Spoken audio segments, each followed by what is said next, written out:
बच्चों हम पढ़ रहे हैं कक्षा 10 की गणित की पाठ्य पुस्तक का अध्याय 14 सांख्यिकी। आज भाग 2 में हम सीखेंगे वर्गीकृत आंकड़ों का माध्य ज्ञात करना प्रत्यक्ष विधि से। आप अपनी नोटबुक और पेन तैयार रखेंगे, हर एक बात को ध्यान से समझते हुए नोट करेंगे बच्चों, और बाद में दोहराएंगे भी। देखिए, हम पढ़ने वाले हैं प्रत्यक्ष विधि, और प्रत्यक्ष विधि से हम ज्ञात करेंगे वर्गीकृत आंकड़ों का माध्य। और वर्गीकृत आंकड़ों का माध्य प्रत्यक्ष विधि से ज्ञात करने के लिए जो सूत्र हमारे पास है बच्चों, वो है माध्य x बार बराबर sigma f i x i बटे सिग्मा एफ आई, जहां सिग्मा एफ आई एक्स आई क्या है बच्चों, आंकड़ों का संगत बारंबारताओं से गुणनफलों का योग है, और सिग्मा एफ आई क्या है, बारंबारताओं का योग है। सूत्र वही है जो पिछले भाग में हमने सीखा था बच्चों, अवर्गीकृत आंकड़ों का माध्य ज्ञात करना। अवर्गीकृत आंकड़ों का माध्य भी प्रत्यक्ष विधि से जब हम ज्ञात करते हैं तो इसी सूत्र का प्रयोग करेंगे, और वर्गीकृत आंकड़ों का जब माध्य हम ज्ञात करेंगे प्रत्यक्ष विधि से तो भी इसी सूत्र का प्रयोग करेंगे।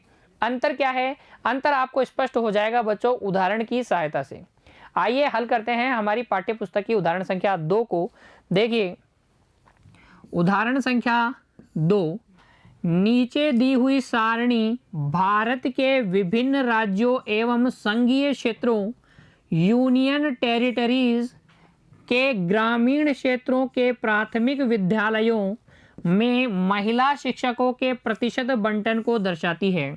ये जो सारणी आपको दी गई है बच्चों उदाहरण संख्या 2 में, क्या दर्शा रही है, महिला शिक्षकों की प्रतिशत मात्रा को दर्शा रही है भारत के राज्य और संघीय क्षेत्रों में जो प्राथमिक विद्यालय हैं उनमें। देखिए, 15 से 25% 6 ऐसे राज्य या संघीय क्षेत्र हैं जिनमें 15 से 25% क्या है, महिला शिक्षक हैं। 11 ऐसे राज्य या संघीय क्षेत्र हैं जिनमें 25 से 35% महिला शिक्षक है प्राथमिक विद्यालयों में, और इसी प्रकार से आगे।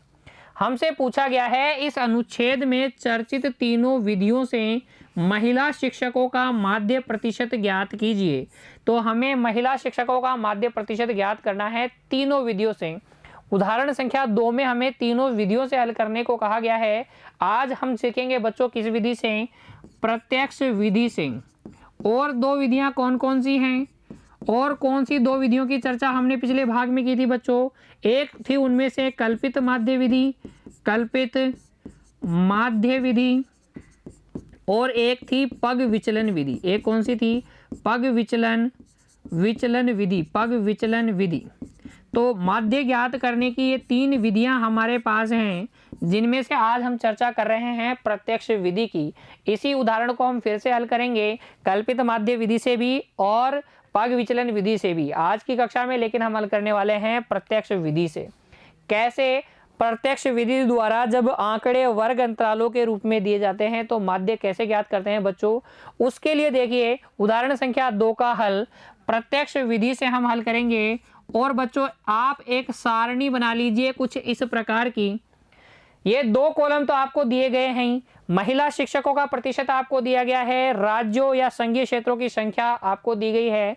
ये आपके आंकड़े हैं प्रतिशत में, वर्ग अंतराल के रूप में दिए गए हैं आंकड़े, और ये दी गई हैं बारंबारताएं।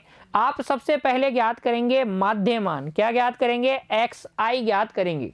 एक्स आई या माध्यमान कैसे ज्ञात करते हैं बच्चों, देखिए एक्स आई या माध्यमान जिसको मैं बोल रहा हूं, माध्यमान किनका माध्यमान है, ये वर्ग अंतरालों का माध्यमान है। एक्स आई क्या है, माध्यमान है, वर्ग अंतरालों का माध्यमान है। कैसे ज्ञात करेंगे, उच्च सीमा प्लस निम्न सीमा, या कह दीजिए निम्न सीमा प्लस उच्च सीमा, दोनों सीमा को जोड़ के 2 का भाग लगा दीजिए। उच्च सीमा और निम्न सीमा जो भी वर्ग अंतराल दिया जाता है वो इस तरीके से दिया जाता है, L-H के रूप में निम्न सीमा, फिर बाद में उच्च सीमा।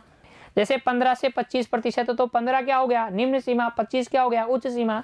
इन दोनों को जोड़ेंगे, 2 का भाग लगा देंगे तो हमारे पास क्या आ जाएंगे, एक्साइज आ जाएंगे, माध्यमान आ जाएंगे, आंकड़ों का माध्यमान आ जाएगा। तो 15 और 25 हो गया 40, 40 बटे 2 हो जाएगा 20। ये हो जाएगा बच्चों, देखो 25 और 35 कितना, 25 और 35 हो गया आपके पास 60।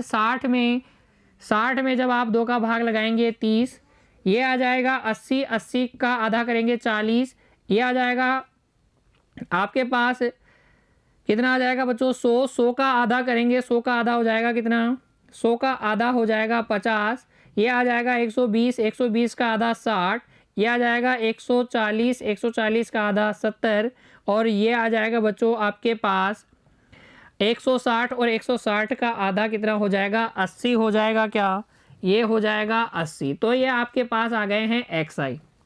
फिर आपको क्या करना है, आपको क्या करना है एफ आई गुणा एक्स आई, यानी कि बारंबारताओं को संगत माध्य मानों से गुणा करना है। 6 को 20 से गुणा करेंगे, ये आ जाएगा 120, ये आ जाएगा 330, और ये आ जाएगा बच्चों 280, ये आ जाएगा 280, ये आ जाएगा 200।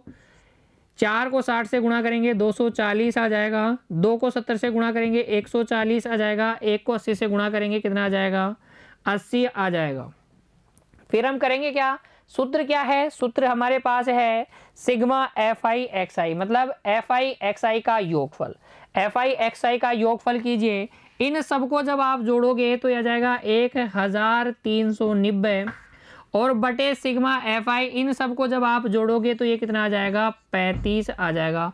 कितना आ जाएगा बच्चों 35 आ जाएगा। सूत्र क्या है माध्य ज्ञात करने का, देखिए ये सब आपको मैंने समझाने के लिए लिखा।